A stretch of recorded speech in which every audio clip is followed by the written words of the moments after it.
YB Tebrau, tak ada. YB Selayang. Terima kasih, Timbalan Speaker. Saya mengucapkan terima kasih atas peluang untuk membahas usul laporan Ketua Audit Negara 2021 siri 2. Saya mengucapkan tahniah kepada Yang Berhormat Menteri dan Kerajaan Perpaduan untuk membentangkan usul ini. Inilah penggal keempat saya menjadi ahli parlimen. Dan ini adalah kali pertama Dewan Yang Mulia ini dapat membahas laporan Ketua Audit Negara. Malangnya saya lihat tidak ada seorang parlimen dari pembangkang hadir untuk pembahasan ini dan mengambil peluang untuk membahas tentang menambahbaikkan accountability di negara kita. YB, Walaupun laporan YB, boleh mencelah sikit? Ya. YB, saya pun sedar kita tengok di sebelah sana ni tak ada orang. Tak tahulah mereka pergi lunch ke apa, tak balik lagi. Tapi ada di lobi, semua duduk di lobi, saya nampak duduk tadi. di lobi tapi adakah YB Selayang setuju bahawa sebenarnya apa yang kita lakukan di sini, di mana kita membahaskan laporan audit ni, ianya adalah satu bentuk reformasi parlimen yang sepatutnya kita sebagai ahli parlimen ni kita sambut baik dan kita gunakan peluang ini untuk kita bangkitkan isu-isu yang ada. We should actually, dengan izin, sokong perkara ini dan bukannya kita ambil masa yang begitu lama untuk pergi makan tengah hari. Setuju atau tidak? Boleh izinkan saya Selayang? Ya, Gopeng. Satu lagi sikit saja. Sebab tak ada pembangkang pun, tak apa, tak ada masalah. Cuma ada 2-3 perkara yang saya ingin nak tegaskan di sini dan memohon pandangan Selayang. Yang pertamanya, saya mohon mesyuarat ataupun dalam perbahasan ini merekodkan ketidakhadiran kesemua pembangkang pada sesi perbahasan laporan Ketua Audit Negara pada jam 2:47. Semua kursi kosong di kalangan pembangkang. Dan bagi saya ini adalah historical kerajaan membenarkan perbahasan untuk laporan Ketua Audit Negara, tetapi tidak pernah sekalipun pembangkang yang tidak nak bahas tentang perkara ini.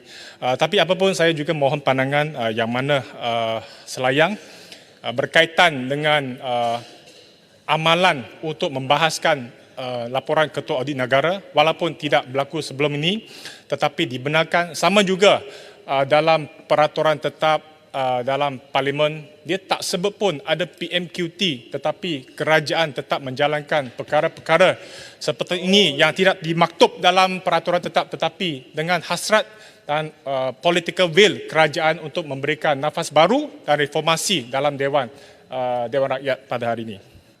Saya Ya, kalau saya kalau dalam Selayang Dah saya ada 3 minit saja. Tak ada, saya sikit je Selayang. Ya. Pepatah orang tua dia kata, berani buat, berani tanggung. Masalah tak berani buat, kemudian tak berani nak tanggung.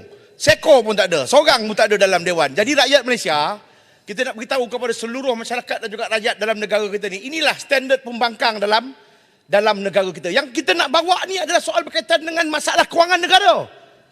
Audit ni, ini benda penting. Tapi seorang pun tak ada di kalangan pembangkang untuk lawan hujah kita soal berkaitan dengan laporan Ketua Audit Negara. Kalau macam tu kita kata pembangkang ni baik, tak ada lah dalam negara kita ni. Macam ni punya standard. Sejujurnya saya agak janggal melihat kekosongan kerusi di blok pembangkang. Kerana sejujurnya selepas menilai laporan Ketua Audit Negara, ada banyak juga pujian yang dibuat di dalam laporan ini. Ada juga silapnya yang boleh ditambah baik, tetapi banyak juga pujiannya. Contohnya, dalam bab pengedaran dan pelaksanaan program vaksin, kalau kita lihat sasaran yang diletakkan adalah supaya negara mencapai tahap imuniti 80% penduduk dewasa menjelang Februari 2022. Dan apabila wabak COVID melalui varian Delta cepat merebak, sasaran itu diawalkan kepada bulan Disember 2021. Sasaran 80%. Tetapi kadar vaksinasi dewasa dan remaja melebihi sasaran, iaitu mencapai 97.7% dan 89.2% pada September dan Disember 2021. Dan daripada laporan ini juga yang menunjukkan bahawa pendapat audit pencapaian vaksinasi yang tinggi melalui program imunisasi COVID-19 kebangsaan membolehkan kerajaan mengawal pandemik seterusnya dapat memberi kesan yang positif kepada semua sektor dalam negara. Mengapa saya bangkitkan perkara ini?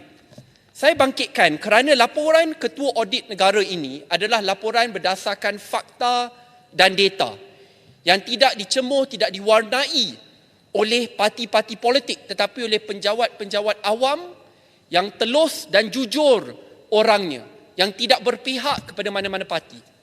Sebab itu, di parlimen inilah merupakan platform yang terbaik untuk membahas baik dan buruknya, kesilapan yang boleh diperbaiki dan kebaikan yang boleh diteruskan. Sebab itu saya agak janggal kerana jikalau ahli parlimen pembangkang ada pada hari ini, mereka boleh bahaskan ini perkara baik yang kita lakukan, ini kesilapan yang boleh kita tambah baik. Ini adalah pengajaran supaya ahli-ahli parlimen lain apabila berada dalam blok kerajaan tidak mengulanginya lagi. Tetapi apabila tidak ada sistem semak dan imbang di parlimen, apabila ahli parlimen pembangkang keluar, saya rasa mereka terlepas peluang untuk kongsikan the success story. Dan dalam bab ini apabila saya menilai laporan audit ini, I went through the report, khususnya melalui yang melibatkan Kementerian Kesihatan, daripada pelaksanaan imunisasi COVID, daripada pelaksanaan MySejahtera dan yang lain. Ada beberapa perkara yang boleh ditambah baik, khususnya dari segi tata kelolanya, tetapi pelaksanaannya secara umum, jika kita lihat daripada laporan Ketua Audit ini adalah berjaya. Yang berjaya memastikan bahawa negara melepasi wabak COVID jika nak dibandingkan dengan negara-negara lain, capai sasarannya daripada kadar imunisasi. Sebab itu dalam bab ini saya rasa mereka terlepas peluang untuk kongsikan data-data dan laporan ini. Cuma apabila saya baca apa yang dikongsikan khususnya daripada bab KKM, tadi Yang Berhormat Tebrau ada kongsikan soal penambahbaikan yang wajib dilakukan pada sudut tata kelola, khususnya daripada pelaksanaan MySejahtera dan juga pembelian ventilator yang dibuat semasa musim darurat. Itu saya rasa wajib kita lihat dan perbaiki. Tetapi kita juga tidak boleh tutup perkara baik yang turut berjaya dilakukan. Saya katakan ini kerana dulu apabila saya di meja pembangkang, saya rasa saya paling lantang bersuara dalam isu pelaksanaan imunisasi, pemberian vaksin COVID, perolehan yang dilakukan. Tetapi sebagai ahli parlimen, saya turut perlu berdasarkan kepada data. Dan apabila saya lihat kepada laporan ini, apabila Ketua Audit sendiri disahkan bahawa pelaksanaannya dapat dijalankan dengan baik, transisi daripada pandemik dan endemik berjaya apabila program PRIK dapat dilakukan dan dilaksanakan dengan baik, lagi cepat daripada tempoh tarikh yang telah pun disasarkan, sampai ke satu tahap di mana kita jauh terkehadapan dengan negara-negara lain, bukan sahaja di benua ini tetapi negara maju lain di negara-negara Eropah juga.